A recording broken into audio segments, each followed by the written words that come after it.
inyong pakiramdam? Handa na kayong merong makilala? Meron po. Merong kilig tayo nakikita rito. The Queen of Wands. Minsan kailangan nyo lang din mag-put ng little na extra pa, effort. Okay? Para makapagkilala, makatagpo ng someone.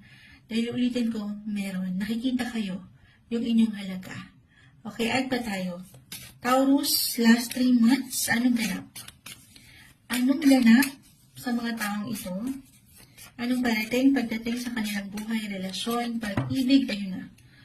Scorpio, yung energy ng Scorpio. Actually, Taurus and Scorpio, very compatible. Okay, papunta yan sa kasalan, actually. Again, ito general message lang, astrologically.